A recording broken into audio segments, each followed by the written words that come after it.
McCallum, it's me, Joanna. I'm speaking to you across space. Well, here we are, in a most odd circumstance. Me here in where I am, and you there where you are. It's a bit like being in space.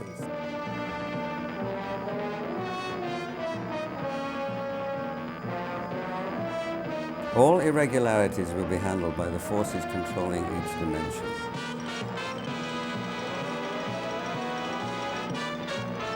Transuranic heavy elements may not be used where there is life. Medium atomic weights are available: gold, lead, copper, jet, diamond, radium, sapphire, silver and steel. Sapphire and steel have been assigned.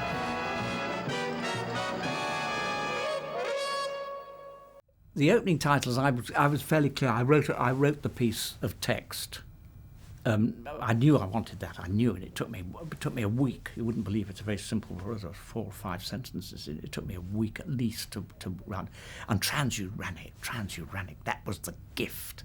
That was the absolute trigger that allowed me to then use all the elements and say that then sapphire and steel have been assigned. I received an audio tape of it. It wasn't quite like that. It was a bit strange and a bit manic. And I think Shorter mixed up various other elements like concrete and wood. It was just a taster, and it was really a bit of fun. But then it became much more serious when he put the whole thing together with the music. And 2 weird balls. One was a sort of tangle of old barbed wire, and the other was a sort of spinning blue globe, I think. Excellent. Pamela Lonsdale I worked with before on Ace of Wands and Shadows, I think it was. Yeah, she asked me to put together a half-hour episode that could a self-contained half-hour episode that could possibly spin to a series, and so I created the very first episode of Sapphire and Steel, which was then called The Time Benders. But it had been turned down by various companies. It had been turned down by Thames, and I said they're mad because this is absolutely it's wonderful. What PJ has is this huge gift of making something ordinary. Knock at a door, and it comes at a moment.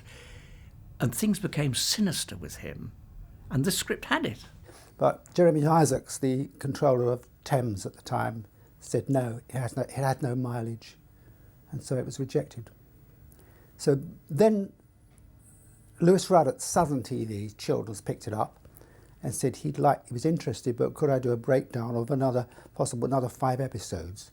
And I wasn't quite sure. I wasn't sure where to take it. But in the meantime, ATV had seen it, and David Reed had seen the first episode, and it frightened the life out of him. And he said, I don't want to see any breakdowns. He said, I just want to do it as it is. And he commissioned there and then. And then Sean came on board. That's how it was born. I was immensely excited. Right, they said you can make it a children's programme, and we'll give you a budget of 5,000 above the line.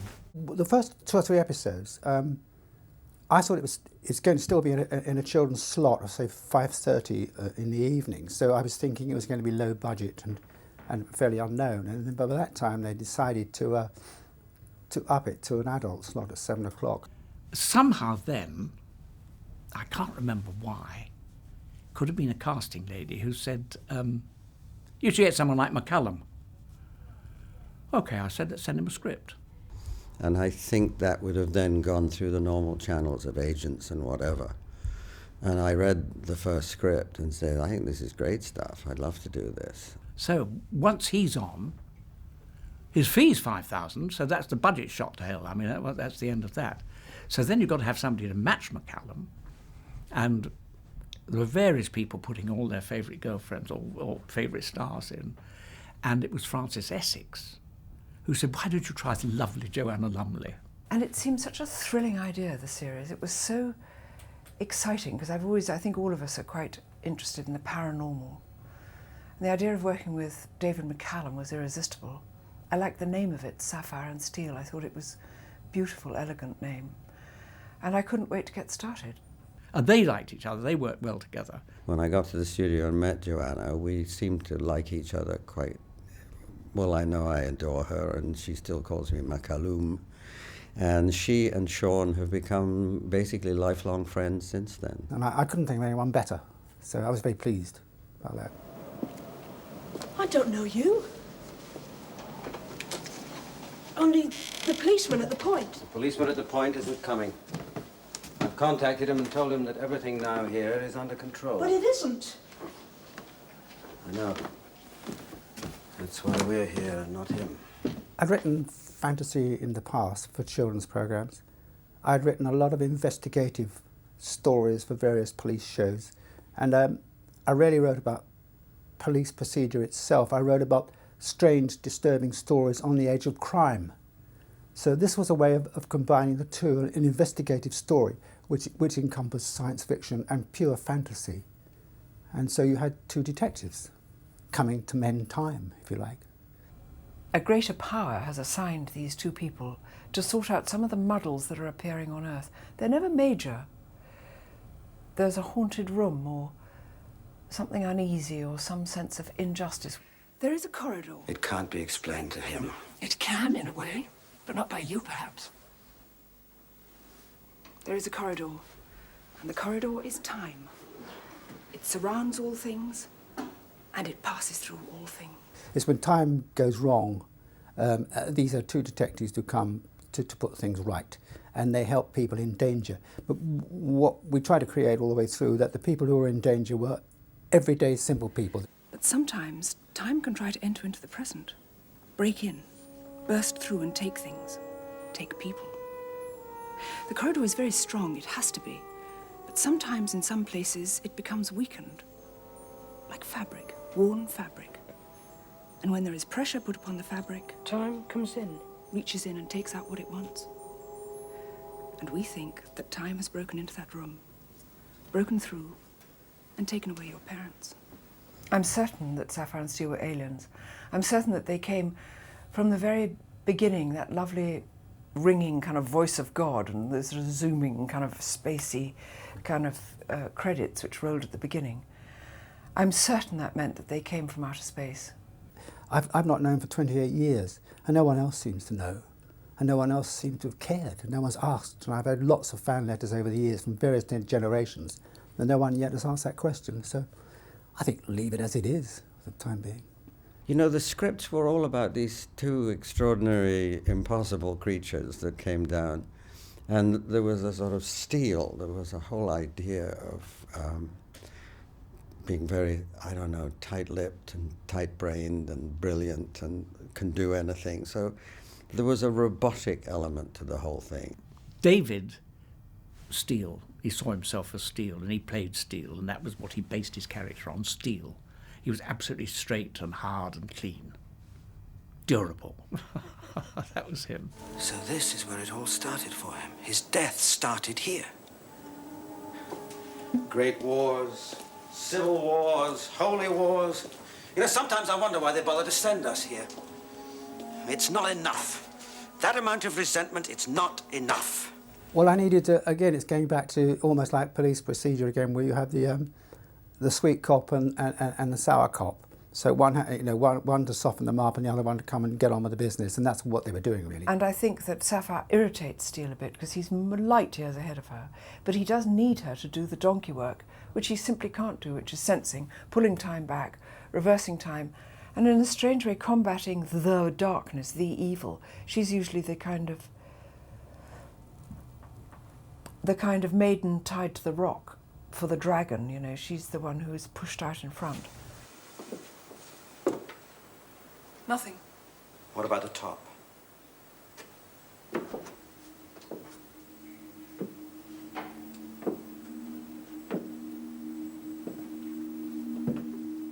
Yes.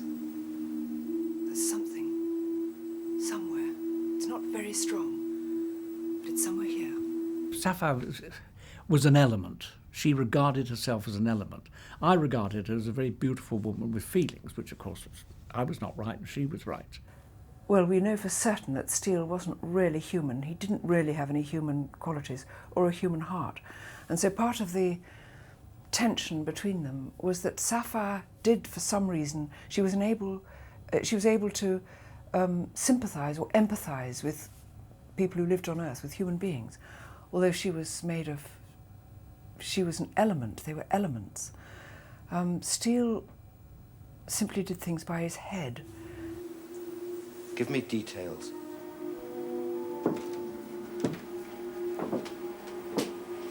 It's just cold.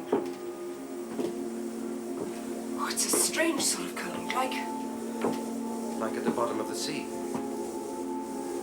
no, the other extreme. What? It's like high in the air. The air is thin, it's a high altitude. But it's still dark. No, the sun is shining. It's very bright. It's almost dazzling. It's gone. What I wanted to avoid was travelling backwards and forwards in time. This was about time invading, coming into the present day. So having done that, then you have to give them the kind of powers to, if you like, to be the puncture repair kit, to repair the time break for the time being. You were making time go back. Yes.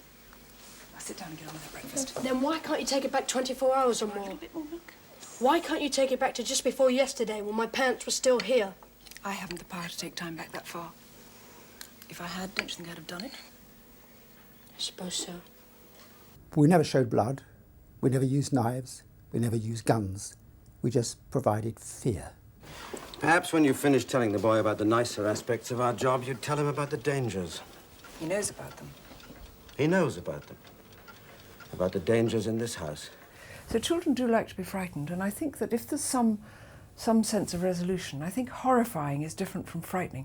Frightening, we all go, oh no, sometimes burst into tears, but I think horrible I don't like. I don't like necks being sawed off or real cruelty. I don't like that. We didn't have any of that. I wouldn't write that. I don't like writing that. Wouldn't want to. Again, this is the things that prey on our own minds. We turn our own fears back onto ourselves, our own nightmares.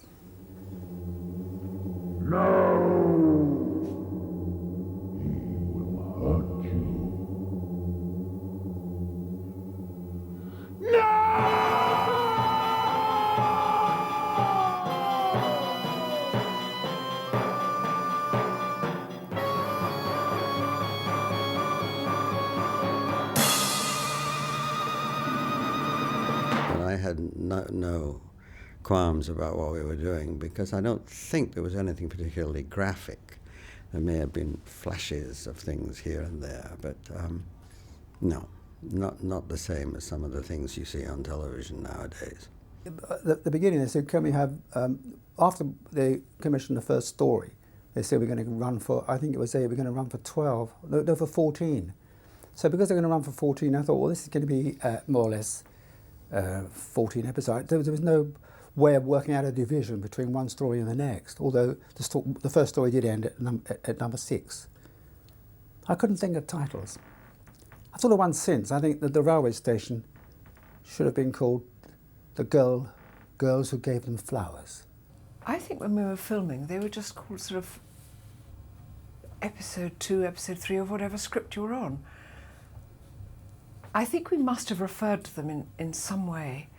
We would talk about them as the children photograph story or the soldier story. I mean, just to differentiate them. Well, that was me. I should have done that as a producer, shouldn't I? I should have had that corrected. I don't think I ever thought about it. I just took it as it came. If they'd said at the time, could you think of titles, I would have done that. But it just wasn't thought of at that moment. So we had no points of reference ourselves. We just went by episode numbers. The show, as I remember, is very specific in the way it's presented. And it speaks for itself. I don't think you could change it.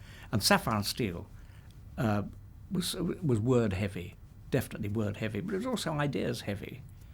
But so all the modern stuff you see in that kind of genre is very light on text. With a story of this nature, you have to sort of take a breath and just explain a little bit more before you go on. Otherwise, you end up nowhere and people don't understand what on earth is going on. He dragged it in there and held it there for a while, but then he decided to take his apparatus apart. In here was a force that had adopted not just one human shape, but many. trapped and held by their own reflections. There are 17 mirrors in this house. Yes, now we know where he's hiding. We've got him.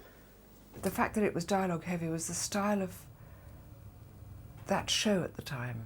And also because we were poor, we couldn't do anything. There was a limit to what we could actually do.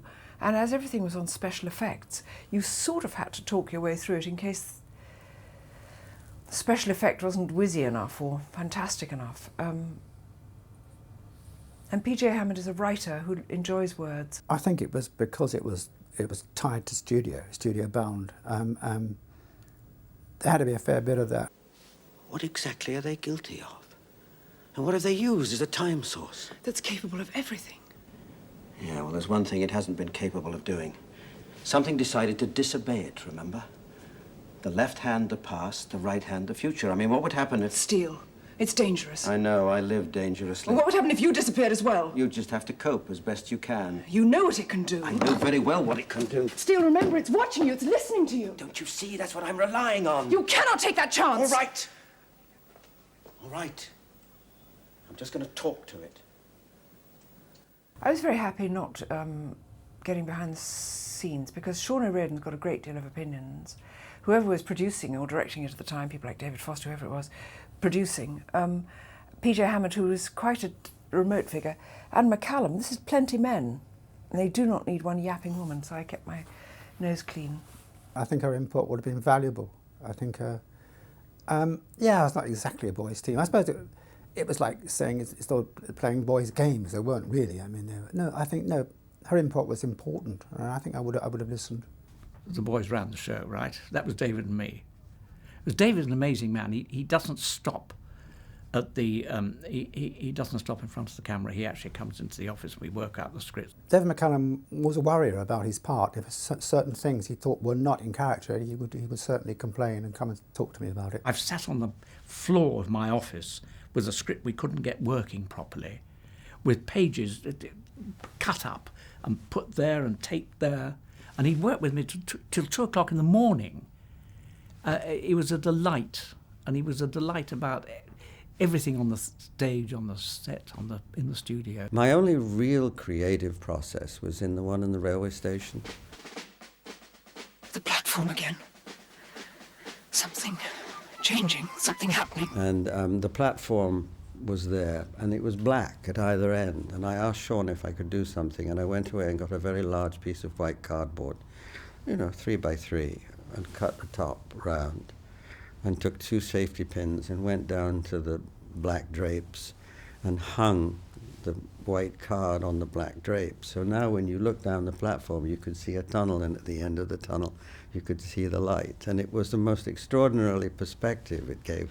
You can see it when it's there. I mean, there is a tunnel, and there's a light at the end of the tunnel, and it's just a piece of cardboard. He was interested in everything. The cameramen loved him, because he would always be in the right place. He'd always give them the right. He was incredibly professional.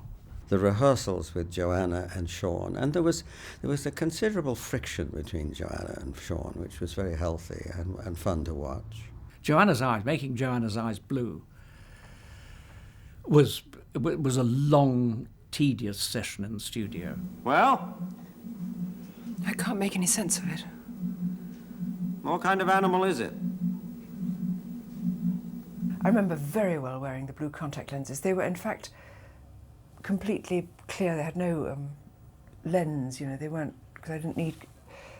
But you put them in, and then you put in eye drops, which were like dropping ink in, which was absorbed immediately into these blue lenses.